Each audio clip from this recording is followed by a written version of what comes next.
Nessa quarentena, muitas instituições tiveram que se reinventar para continuarem funcionando, e isso não foi diferente com a USP. Nesse vídeo eu vou falar um pouco sobre como que está sendo as aulas lá na USP nesse período. Então bora lá!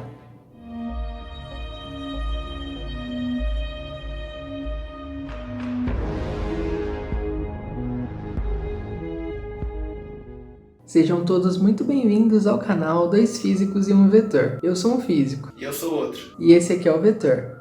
Se eu não me engano, quando as aulas pararam lá na USP, foi quando 2 pessoas estavam infectadas e elas estudavam lá no campus Butantã. E quase que imediatamente o governo cessou as aulas lá, né? Foi no dia 17 de março que as aulas pararam. Isso aconteceu, né, de forma bem rápida, porque a universidade lá é um lugar que tem pessoas de vários estados diferentes, cidades diferentes, países diferentes. E caso, né, os estudantes lá fossem infectados, quando eles fossem embora da faculdade, eles iriam levar o vírus para outras cidades, e isso ia acelerar o processo do crescimento. E como isso foi tão de repente, isso acabou mudando um pouco, né, do planejamento que os professores tinham para as matérias. Até porque a USP sempre deu aulas presenciais, ela nunca trabalhou com EAD. Então a universidade teve que se readaptar muito rápido. Com isso, alguns professores já migraram para plataformas como o Google Meet, o Zoom, para imediatamente começarem a dar aulas, continuarem, né, as suas aulas. E outros professores sumiram e vieram aparecer muito tempo depois. Então, principalmente no primeiro semestre desse ano, foi muito mais complicado, porque o cronograma que os professores fizeram, o planejamento que eles fizeram da aula que eles iam dar, isso mudou tudo. Mudou, por exemplo, as formas de avaliação, que a prova presencial não era mais possível, eles tiveram que inventar novas formas de avaliar, formas mais justas, formas que evitam que os alunos colhem. Como eu disse, alguns professores sumiram, eles simplesmente esperaram chegar uma ordem de um reitor da USP para fazer alguma avaliação ou dar alguma lista de exercício para contar nota na disciplina. Então alguns professores deram aulas, outros não. Agora, no segundo semestre foi algo bem mais tranquilo, foi algo bem mais planejado, porque a USP já havia informado, né, que esse semestre todo não teria aulas. E agora, né, que tá algo bem mais sólido, eu posso explicar para vocês como é que estão sendo as avaliações, né, nesse semestre. Bom, tem professores que estão fazendo provas, eles dão a prova no horário que começa a aula, dão as horas de aula pra gente fazer a prova, e às vezes eles acrescentam, né, ou meia hora ou 1 hora, para que a gente tire foto da folha que a gente escreveu, a resolução da prova, escaneie e mande PDF escaneado como e-mail para eles, ou na própria plataforma da USP, né, que é o Moodle. Tem professores que estão passando listas enormes pra gente resolver e vão dar a média, baseada na média das notas que a gente conseguiu fazendo essas listas. Tem professor que tá fazendo os dois, que dá a prova e dá a lista. Então tá sendo bem complicado, porque você tem que dedicar grande parte do seu dia para fazer esses exercícios. A gente até tá postando menos vídeos agora, não sei se vocês estão reparando, a gente tá postando meio que um vídeo por semana, porque tá ficando bem complicado, a gente tem muitos exercícios para entregar, às vezes dá uma atrasada, a gente tem que dar uma acelerada nos exercícios para fazer. E eu fico pensando, imagina quem tá trabalhando e fazendo a faculdade, tá sendo algo bem puxado, porque os exercícios consomem muito tempo nosso, não só as aulas. Eu acho que deve estar sendo bem difícil, principalmente para as pessoas que trabalham. Uma boa pergunta para se fazer é como que tá sendo as disciplinas experimentais nessa época. Bom, a gente da física tem física experimental, né? Nesse semestre eu tô tendo física experimental 3 e física experimental 4. E no primeiro semestre, assim que cessaram as aulas, os professores desapareceram. Os professores experimental simplesmente sumiram, não deram notícia.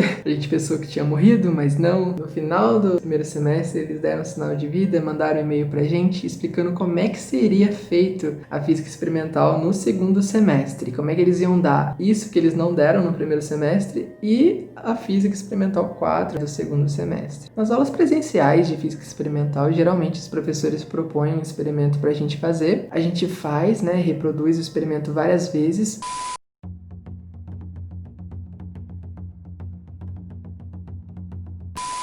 Tá com sincronia aí, palma. Pode ir? Pode ir.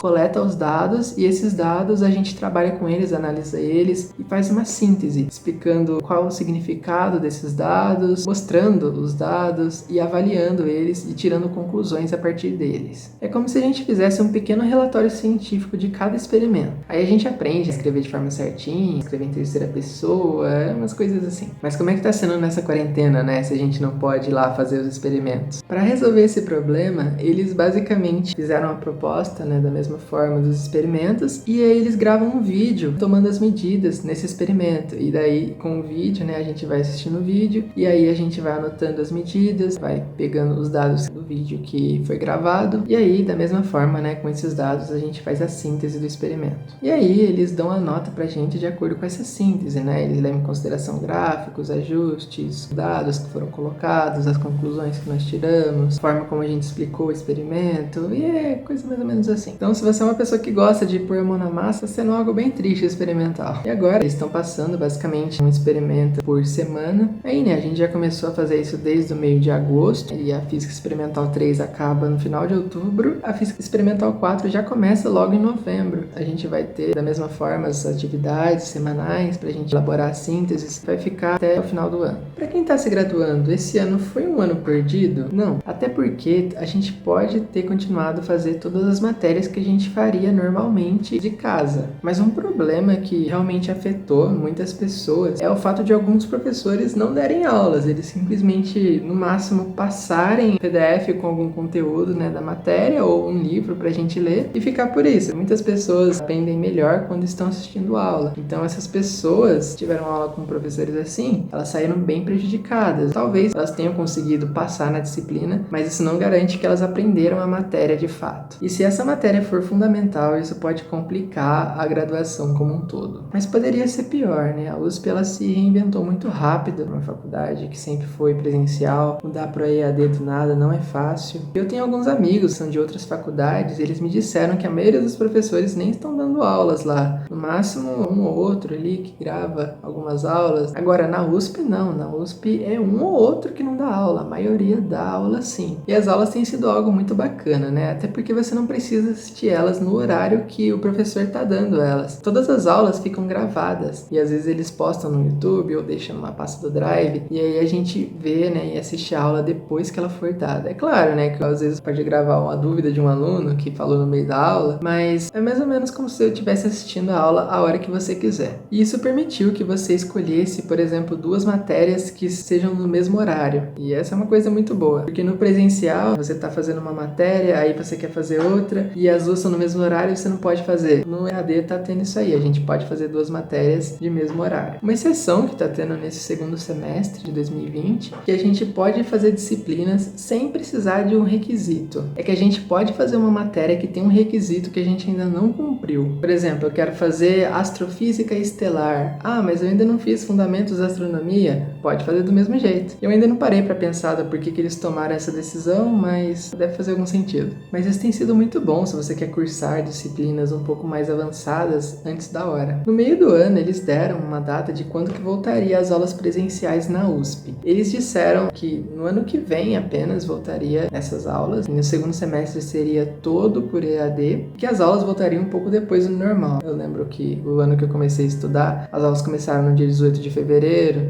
se eu não me engano nesse ano começou no dia 19 de fevereiro, é sempre nessa data. No ano que vem ela vai voltar no dia 22 de março. Então para quem vai entrar na USP, você provavelmente vai começar a estudar no dia 22 de março. E isso acontece porque esse semestre ele vai ser um pouco maior. Como ele começou um pouco tarde, ele começou meio que no final de agosto e geralmente, né, começa no final de julho, ele vai acabar um pouco antes do Natal. Então, ele, como foi um semestre um pouco maior, eles também vão adiar as férias, deixar um pouco maior. As aulas pararam no dia 17 de março e vão voltar no dia 22 de março do ano que vem. Então, é mais de um ano sem aulas. Isso tem sido bem diferente. A USP é um lugar muito bonito. Eu, particularmente, tenho gostado muito de ficar estudando aqui em casa, porque aqui eu fico, né, na minha cidade, né, perto da minha família. Lá eu morava sozinho, eu tinha que fazer tudo. Aqui fico, né, um pouco mais confortável. Não tenho, né, o trabalho de ir até a faculdade, andar até lá. É um lugar bem grande, né, tem que pegar ônibus, tem que... É meio complicado. E pra mim tem sido muito bom, porque eu posso assistir as aulas na hora que eu quiser. E eu sempre fui de dormir tarde. Inclusive agora são 4h16, eu tô gravando o vídeo aqui pra vocês. Enfim, eu faço as coisas um pouco melhor de madrugada. Aí a maioria das aulas eu assisto, né, nesses horários aí. Aqui no primeiro link da descrição a gente vai deixar o link do nosso nosso projeto, que vai ajudar muito nas suas aprovações. E também no segundo link a gente vai deixar o nosso link do grupo de dúvidas no Telegram. Lá você pode tirar dúvida de questões de qualquer matéria. E no terceiro link da descrição eu vou deixar o link de um cronograma de estudos que eu encontrei. E olha, gente, esse é um método de estudo que vai acelerar o desenvolvimento e aprendizado diante de diversos conteúdos que são abordados no Enem. Ele vai te ajudar a organizar o seu tempo de estudo, a planejar as matérias, definir suas prioridades, acompanhar o seu progresso, a sua evolução,